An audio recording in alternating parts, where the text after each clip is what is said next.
नमस्कार दोस्तों। इस वीडियो के माध्यम से आज मैं जिस जगह की सैर आपको कराने वाली हूँ उसे किसी भी इंट्रोडक्शन की ज़रूरत नहीं है, क्योंकि ये खुद ही दुनिया के 7 अजूबों में से एक है।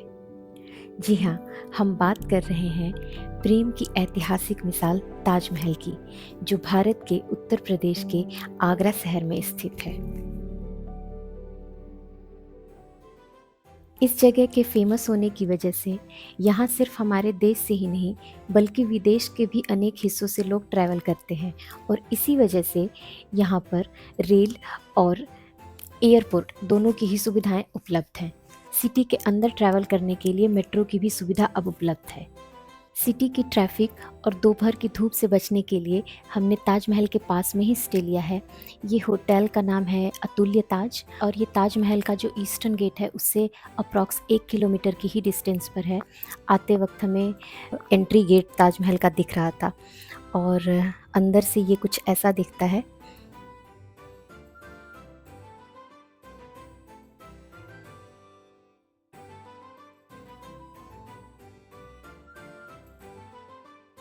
होटल हमने पहले से बुक कर लिया था ऑनलाइन, और इसमें स्पेसिफिकली मेंशन था ताज व्यू फ्रॉम टेरेस। तो अभी हम ऊपर जाके देखेंगे कि कहाँ से ताज महल दिखता है।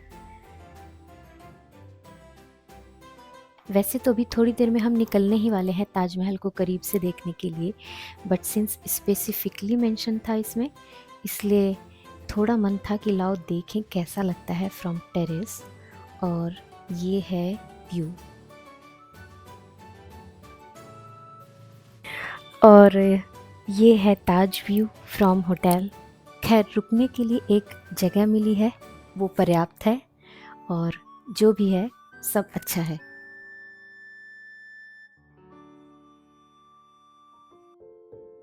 पूरे दिन का सबसे इम्पॉर्टेंट हिस्सा है ब्रेकफास्ट हमारे लिए। तो अभी हम होटल से फ्रेश होके आ गए हैं ब्रेकफास्ट करने, और यहाँ पे खाना खाया हम लोगों ने, और सच में बहुत अच्छा ब्रेकफास्ट था। जो भी चीज़ें थी, स्वाद बहुत बढ़िया था, सर्विस भी अच्छी थी। अब यहाँ से ब्रेकफास्ट करके हम एक ऑटो लेंगे। हालांकि वॉकिंग पे ही है, बट कंसिडरिंग के अंदर भी बहुत ज़्यादा चलना होगा, हम लोग ऑटो लेके जाएंगे जहाँ तक जा सकती है ऑटो, और उसके बाद ताजमहल देखेंगे।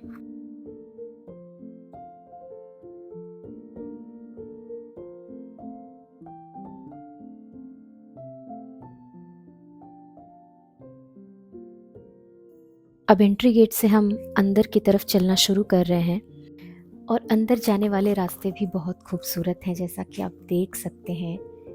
कितना सुंदर लग रहा है ये पैसेज। यहाँ इस तरफ शौचालय भी बने हुए हैं।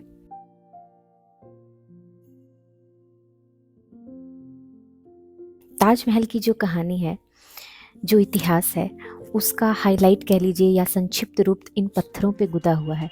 अगर किसी को इतिहास में इंटरेस्ट है तो उसको ज़रूर एक बार रुक के इन पत्थरों को एक बार ज़रूर देखना चाहिए। ताजमहल के जो मेन एंट्री गेट हैं वो अभी भी काफ़ी दूर हैं, तो ये शेयर्ड गाड़ियाँ चलती हैं। आपको जहाँ पे आपको ऑटो उतारेगी वहाँ से आप अंदर आएंगे, और वहीं से आपको ये शेयर्ड गाड़ियाँ चलती हैं, तो आप ये बुक कर सकते हैं। क्योंकि अभी देखने में ऐसा लग रहा है कि हाँ वॉक करके चले जाएंगे, पर अंदर भी बहुत ज़्यादा चलना पड़ता है। ताजमहल सुबह 6 बजे ही खुल जाता है और शाम के 6 बजे तक बंद होता है, बट इसकी टिकट्स शाम को 4 बजे तक ही मिलनी बंद हो जाती हैं। ताजमहल में एंटर करने के 3 रास्ते हैं, साउथ, ईस्ट और वेस्ट। अभी हम लोग वेस्टर्न गेट पे हैं, और आप ये जो लंबी लाइन देख रहे हैं, वीकेंड्स पे आपको इतनी ही या इससे भी ज़्यादा भीड़ देखने को मिल सकती है, इसलिए पहले से प्रिपेयर होके आएँ। हम लोगों ने नाश्ता पानी करने के चक्कर में लेट किया है, इसलिए हमें इतनी लंबी लाइन का अभी इंतज़ार करना पड़ेगा। आप अगर टाइम से निकलते हैं तो आपके लिए अच्छा रहेगा। और यहीं पे लॉकर रूम की भी सुविधा उपलब्ध है, तो अपना सामान यहीं पे जमा करवा दें, क्योंकि वो बड़े बैग्स वगैरह कुछ भी लेके नहीं जाने देते हैं। सिर्फ मोबाइल कैमरा और छोटा वॉलेट में भी आप कैरी कर सकते हैं, अदरवाइज़ कुछ भी अंदर अलाउड नहीं है। पानी का बॉटल ले सकते हैं।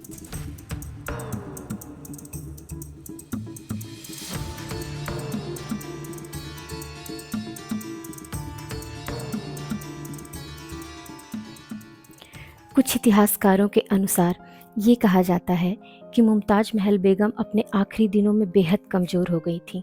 अपने जाने से पहले उन्होंने शहंशाह से 2 वादे लिए।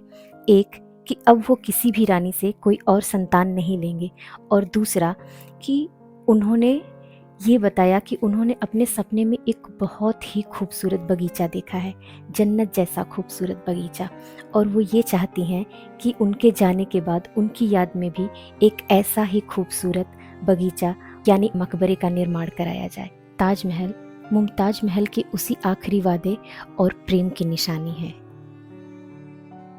बेगम मुमताज शहंशाह को अति प्रिय थी। वो बहुत ही खूबसूरत और बुद्धिमान महिला थी।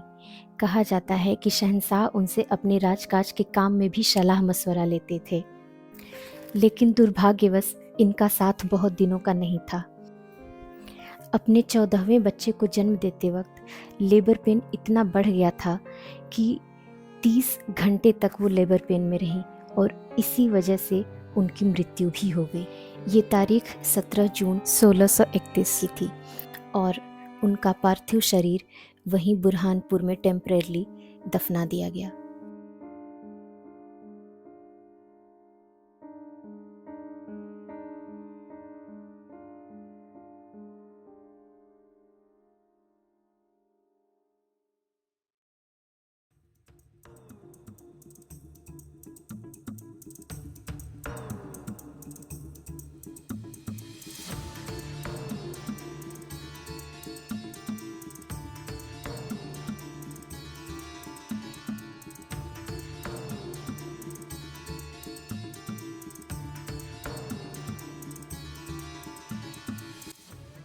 ये तो रही ताजमहल के पीछे की कहानी कि ताजमहल क्यों बना।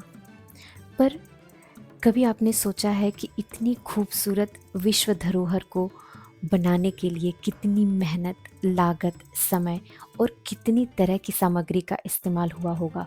उस वक्त कितना ज़्यादा एफर्ट लगा होगा, कितना ज़्यादा टाइम और प्लानिंग लगा होगा इतनी खूबसूरत धरोहर का निर्माण करने के लिए।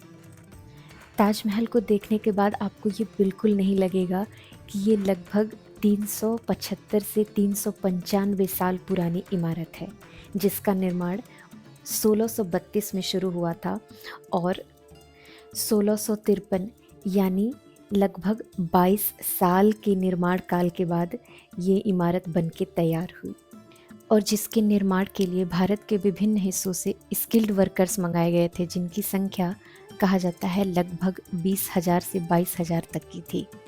कहा जाता है कि उस वक्त ताजमहल को बनाने में जो लागत आई थी वो 3 से 4 करोड़ रुपए थी। तो अगर आप आज की डेट में कैलकुलेट करें तो लगभग 75-100 करोड़ से ज़्यादा की लागत लगी थी आज के सैकड़ों सालों पहले। ये नंबर्स ज़्यादा हो सकते हैं पर कम तो बिल्कुल ही नहीं होंगे। और ये है सेकेंड एंट्री टिकट का काउंटर, जहाँ से 200 रुपये की एंट्री टिकट है मकबरे के अंदर जाने के लिए। 50 रुपये की जो टिकट है वो जो प्रांगण है उसका, उसके अंदर आने के लिए, और अगर मकबरे को अंदर से देखना है तो उसके लिए 200 रुपये की सेपरेट एंट्री टिकट है। सामने आपको ये जो ताजमहल का बेस दिख रहा है ये बहुत ही मजबूत बनाया गया है। लगभग इसकी जो ऊंचाई है वो 6 मीटर है और 96 मीटर ईच साइड लेंथ है इसकी। बहुत ही मजबूत मटेरियल से बनाया गया था। कहा जाता है कि उस समय लगभग 1000 हाथियों का इस्तेमाल हुआ था। राजस्थान से जो वाइट मार्बल मंगाए गए थे उन मार्बल्स को यहाँ तक हाथियों के द्वारा लाया गया था। आज हम जिसे मून लैंड ऑफ राजस्थान कहते हैं वो राजस्थान के किशनगढ़ में इन्हीं मार्बल्स का डंपिंग यार्ड है। आप देख सकते हैं कि कितनी खूबसूरत डिज़ाइंस बनी हुई हैं। इसमें लगा हुआ हर एक मटेरियल, इवन अंदर की तरफ जो फूल कटिंग किए गए हैं, ये जो स्टोन्स पे डिज़ाइन बने हुए हैं, ये अलग अलग देशों से अलग अलग तरह के पत्थर मंगा के ताजमहल में इस्तेमाल किए गए थे। इसीलिए कहा जाता है ये डिफरेंट कंट्रीज़ के आर्ट का मिक्सचर है। इसकी वास्तुकला की बात करें तो ये फ़ारसी, तुर्की, भारतीय और इस्लामिक कला शैलियों का मिश्रण है। मकबरे के अंदर फ़ोटोग्राफी स्ट्रिक्टली प्रोहिबिटेड है, हम कुछ भी कैप्चर नहीं कर सकते।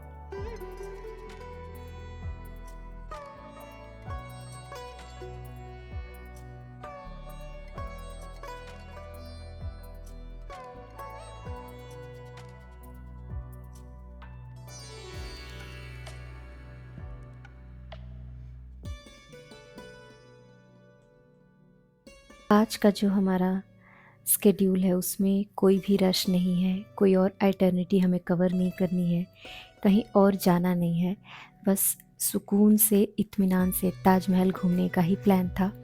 और यहीं पे खड़े खड़े हमने सनसेट देखा और पूरा दिन आराम से यहीं पे स्पेंड किया, नो रश। अगर आप एक दिन में चाहें तो और भी सारी प्लेसेस हैं, कवर कर सकते हैं, बट हमें कोई जल्दबाजी नहीं थी क्योंकि सनराइज़ हमने ऑलरेडी मिस कर दिया था। तो हमने आराम से इत्मीनान से सनसेट देखा और बहुत ही प्यारा सनसेट है। अगर और भी प्यारा व्यू चाहिए तो कहते हैं कि इसके ताजमहल के पीछे एक बाग है, वहाँ पे यमुना नदी के पास से किनारे से सनसेट के टाइम पे ताजमहल और भी अच्छा दिखता है। तो मुझे तो मौका नहीं मिला उधर वापस से जाके देखने का, बट अगर आप लोगों के पास समय है तो आप देख सकते हैं। आप देख रहे हैं कि जब तक हम लोग वापस निकलते पूरा अंधेरा हो गया था, और कितना फ़र्क है दोपहर और रात के समय में, कितना सुनसान दिखता है ताजमहल। लाइट वाइट कुछ भी नहीं है, और हम लोग फिर ऐसे ही सब लोग टॉर्च जला के बाहर निकल रहे थे। रास्ते में हमें ये सिद्धेश्वर महादेव मंदिर दिखा, जहाँ हम जा नहीं पाए, बट नेक्स्ट टाइम जब हम आएंगे तो दिन के टाइम जाके ज़रूर देखेंगे, क्योंकि मैंने कुछ वीडियोस में देखा कि ये बहुत ही प्राचीन मंदिर है, शायद ताजमहल से पहले से है और अभी भी मंदिर में पूजा होती है। तो मेरी इच्छा है कि नेक्स्ट टाइम जब मैं विज़िट करूं, मंदिर में जाके एक बार ज़रूर दर्शन करूं। तो अब हम ताजमहल के बाहर निकल आए हैं और हम जा रहे हैं आगरा चौपाटी। वहाँ पे कुछ खाएंगे पिएंगे, थोड़ा चटपट, मार्केट देखेंगे और उसके बाद वापस होटल। मैंने बहुत नाम सुना है आगरा चौपाटी का, तो लेट्स सी कि कैसा है।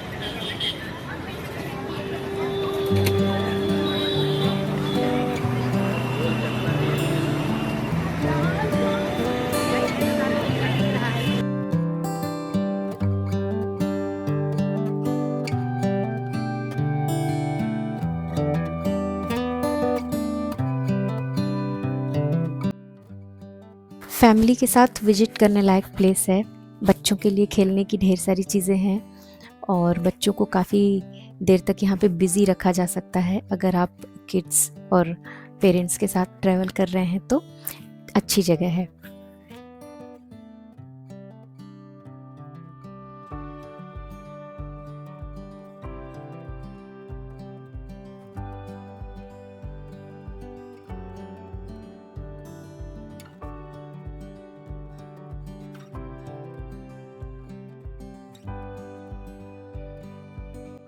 यहाँ आपको लगभग हर तरह का खाना मिल जाएगा, पर स्वाद वाइज अगर बात करें तो यहाँ का स्वाद मुझे कुछ खास पसंद नहीं आया। तो फिर हम निकल गए सदर बाज़ार खाओ गली के लिए, और यहाँ पे जो जायका था खाने का, कुछ भी चटपट, वो बहुत ही बढ़िया था।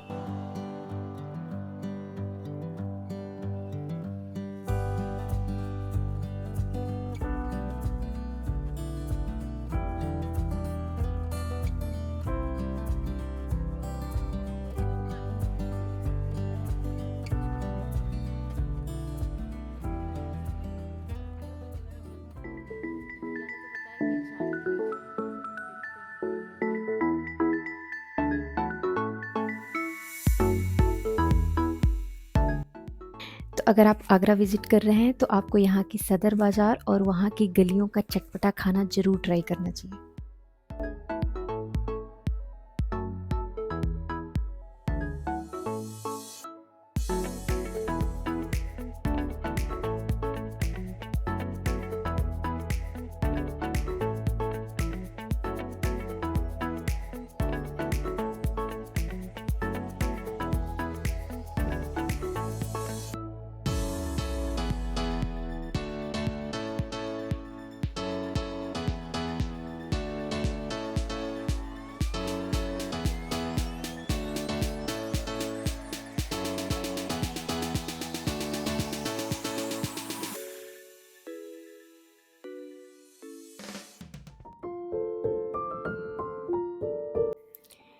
पूरे दिन की थकान के बाद जो सबसे प्यारी चीज़ है वो है बिस्तर और नींद।